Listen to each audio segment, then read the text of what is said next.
Hi, this is Angela Hausman from Hausman and Associates. Welcome to our introductory video from Hausman Marketing Letter. Hausman and Associates operates at the intersection of marketing and social media. Please visit our blog at hausmanmarketresearch.org for more information about how you can be more successful in your marketing and social media efforts. Today we have with us Larry Genkin from Social Media Mags. Yesterday, they launched 4 new magazines on how businesses can use social media. Each one deals with a different platform. There's one for Facebook, Twitter, LinkedIn, and Google. For the next 30 days, Office Depot is offering free subscriptions to these magazines. But yet there wasn't a magazine on social media.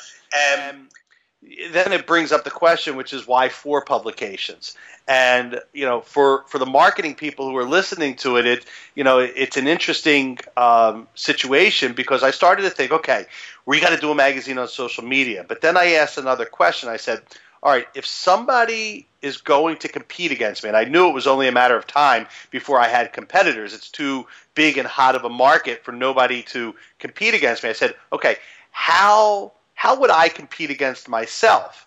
So I thought, all right, if I have a social media magazine, the way that I would compete against myself is I would say, oh, I'm all Facebook, right? So I could say, I have a publication all about Facebook, so I could go to advertisers and say, okay, if you're looking for general social media that is, an inch deep and a mile wide, well, then go to that publication. But, if you care about Facebook, do you care about Facebook, Mr. Prospect? And they'd be like, yeah, I care about Facebook. Well, we're 100% about Facebook.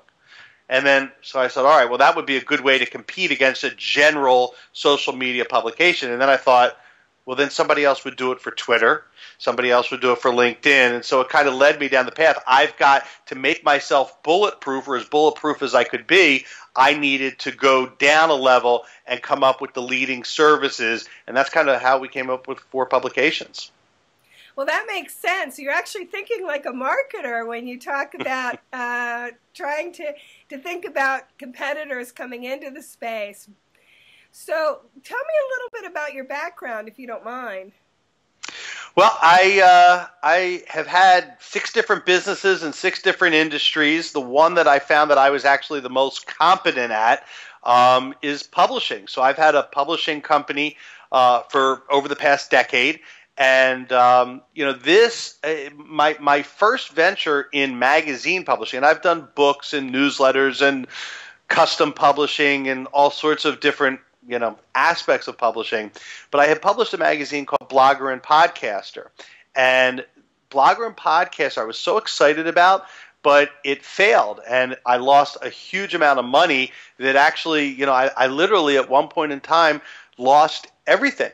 And it was because the world of publishing is changing. It's going from print to digital, and I was caught with an old business model as the world was shifting under my feet. And so Blogger and Podcaster didn't make it, but the lessons that I learned about what wasn't working in publishing and frankly, what as a publisher you need to change in order to succeed in this new world, all of those lessons are in what you see now created with the publications that are available at socialmediamags.com. Well, that's a really good lesson for entrepreneurs, is that your first venture may not be successful, but if you learn something, you can bring that into your next venture. Henry Ford went bankrupt, I think 3 or 4 times before he formed the Ford Motor Company. I've only done it once, so maybe I'm smarter than Henry Ford. Yeah, so you're ahead of the game. Wow, never thought of that. Yeah, there are lots of entrepreneurs who failed multiple times before they were successful. So tell me the kinds of editorial policy you have for the magazines. What kind of content are you going to have, and who are the contributors for that content? Well, this has been one of the there are a number of very cool things that have happened with the magazine. But what I have been so excited about is that the editorial contributors that we have lined up, and now we have over 150 of them, but they are the top the top minds in both social media and business in the world. And as an example, we've got one side of it is practitioners. So I have got the people who are living day in, day out, doing social media, the top people at Ford Motor Company, at Capgemini, at Hewlett-Packard, at Microsoft, at the Children's Hospital of Boston, at HP, at Wells Fargo, and I could go on and on, literally dozens and dozens of these people. And then on the other side, I have these world-class thought leaders who are experts in business. I've got J. Conrad Levinson, who wrote all the guerrilla marketing books. I've got Fran Tarkington, the NFL legend, who also has been a much bigger success in business than he has been in football. I've got editors that are literally top-notch experts. Jay Abraham, who Success Magazine called the greatest marketing mind alive, is not only a partner in the business, but he's the executive editor of the Google magazine. I have Mari Smith, who is renowned as the world's leading expert on Facebook, as the editor of Facebook in Business. I've got Nate Kievman, who's one of the top 2 or 3 leading experts on LinkedIn, who's the editor there, and Jeffrey Hazlett, who was formerly the chief marketing officer of this little company known as Kodak, who's one of the top 10 C-level tweeters in the world, is my editor for Twitter, and it goes on and on and on. So here's you asked about the editorial. Here's my litmus test to being able to make contributions for us.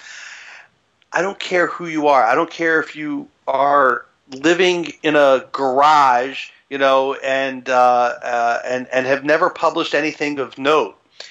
If you have great content, if you have great ideas, I want to publish you. And conversely, I don't care how big a name you have. If you give me crap, I'm not going to publish you. We can edit that out, right? It's a family show. But there's so many, and you know this. I mean, here you are with great expertise, and I'm sure it must upset you. I could have said piss you off, but I just used a better word. That people who are these social media gurus du jour who pop up all over the place, who really, they are good marketers, and I appreciate that. But when it comes to actually providing advice to business people that is really going to make a qualitative difference in their worlds, they don't have it. They're evangelists. And the industry needs that. It's wonderful. But what I'm looking for is solid content that a business person can read and follow step-by-step guidance, or get a strategy that they can lift out and use in their restaurant or construction business or chain of hotels. And I don't care who that comes from. So if it's great content, we welcome it. And we also have a great value proposition for people who contribute to us. Not only do we reach 14.5 million business executives, and we should talk about that, but with every contribution, we give what we call a resource box, or an About the Author box.